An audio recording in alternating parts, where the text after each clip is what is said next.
அனைத்து தமிழ் நெஞ்சங்களுக்கும் அன்பான வணக்கம். இன்றை நாம் பார்க்கப் போவது, இந்த உலகில் ஒவ்வொரு மதத்திலும் ஒரு நபர் வரப்போகிறார் என்று கூறுகின்றனர். அவர் யார், எப்படிப்பட்டவர், ஒவ்வொரு மதமும் அவரைப் பற்றி என்ன சொல்கிறது, அதைத்தான் இன்று நாம் பார்க்கப் போறோம். நாஸ்டாடாம்ஸ் அழியாத ஆட்சியாளர், இம்மார்ட்டல் ரூலர் என்கிறார். இந்து மதம் கல்கி அவதாரம். கிறிஸ்தவ மதம் தேற்றறிவாளன், த கம்ஃபர்டர். இஸ்லாமிய மதம் இமாம் மஹதி. ஆசீவகம் என்பது ஒரு பழமையான தமிழ் மதம். அவர் தென்னிந்தியாவைச் சேர்ந்த தமிழர் என்கிறது. சுத்த சன்மார்க்கம் வள்ளலார் திரும்ப வருவார் என்கிறது. புத்த மதம் மைத்ரேயர் என்கிறது. சுத்த சன்மரகத்தில் வள்ளலார் கூறுகிறார், அருட்பிராகாசமாக்க கடவுள் வருகிறார் என்று கூறுகிறார். இதுபோல ஒவ்வொரு மதத்திலும் ஒவ்வொரு பாதையிலும் ஒரு நபர் வருகிறார் என்று சொல்கிறார்கள்.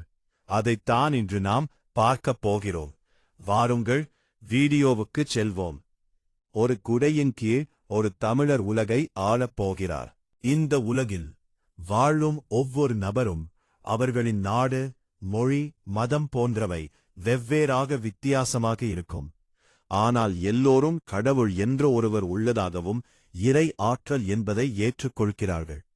அவரை நாம் சிவன், பரபிரம்மம், அல்லாஹ், கர்த்தர் என்று பலவாறு வெவ்வேறு பெயர்களில் அழைக்கிறோம். கடவுளுக்கு பாகுபாடு எல்லாம் கிடையாது மற்றும் வெவ்வேறு குணங்களும் சடங்குகள் இருக்க முடியாது. உதாரணமாக, தண்ணீரை நாம் நீர் என்று அழைக்கிறோம். மற்ற மொழிகளை பான், நீர், வெள்ளம், வாட்டர் என்று அழைக்கிறோம். ஆனால் அதற்கு ஒரே ஒரு இயல்புதான், மொழிகள் வேறு. கடவுள் நம்மை ஒரு ஆன்மாவாக மட்டுமே பார்க்கிறார். ஆன்மா மட்டுமே கடவுளை அடைய முடியும். கடவுள் பரமாத்மா, நாம் ஜீவாத்மா. ஆனால் கடவுளை நாம் வெவ்வேறு மதங்களாக பிரித்துள்ளோம்.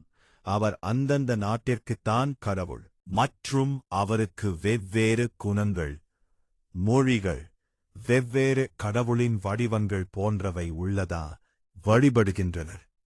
ஆனால் வழிபாடு முறையில், அதாவது தியானம், யோகம், தவம் என்ற ஆன்மீக பயணத்தில் கடவுள் ஒருவரே என்று கருதப்படுகிறது. கடவுள் ஒருவரே என்பது யோகா, தவம் முதலியவற்றை கடைபிடித்து வரும் அனைவருக்கும் தெரியும். மற்றவர்கள் அதை புரிந்து கொள்ளவில்லை என்றால் அந்த தவறு மனிதனுடையது. அது கடவுளின் தவறு அல்ல. இது கடவுளின் வேலை இல்லை.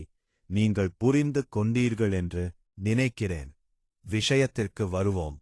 அப்படி பார்த்தால், கடவுள் ஒவ்வொரு மதத்திற்கும் ஒருவரை அனுப்புவாரா?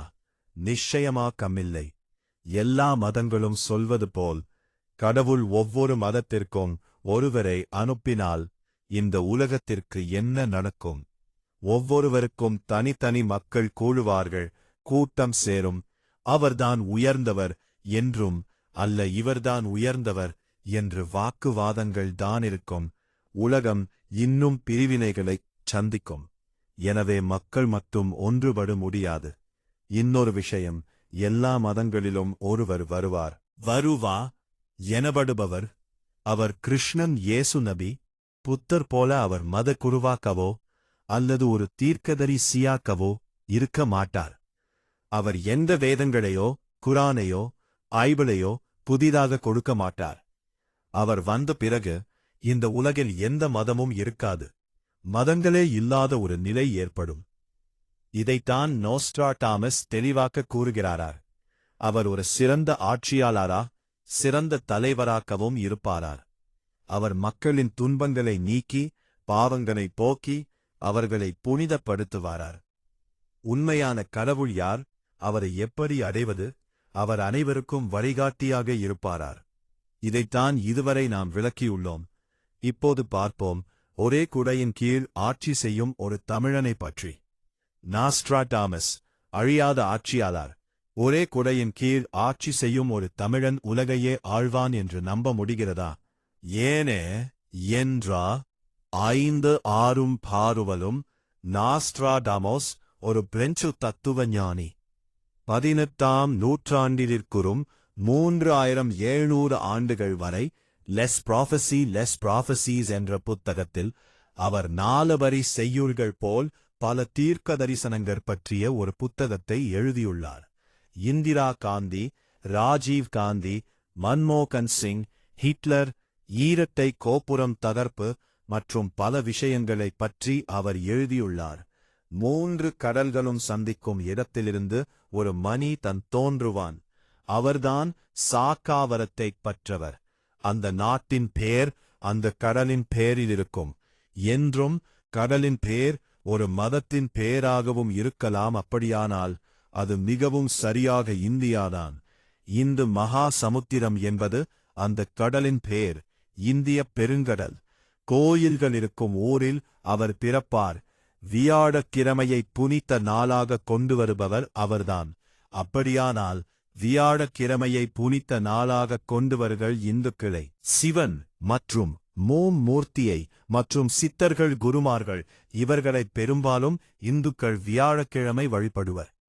வெள்ளிக்கிழமை முஸ்லிம்களுக்கும் ஞாயிற்றுக்கிழமை கிறிஸ்தவர்களுக்கும் புனித நாள். அவரது எழுச்சி 2012 தொடங்கி 2018 முதல் 2025 வரை இருக்கலாம் என நம்பப்படுகிறது.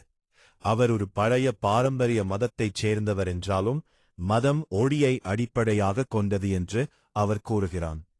அவருக்கு நெருக்கமான அவரது நண்பர்களால் கூட அவரை புரிந்து கொள்ள முடியாது என்று அவர் கூறுகிறார்.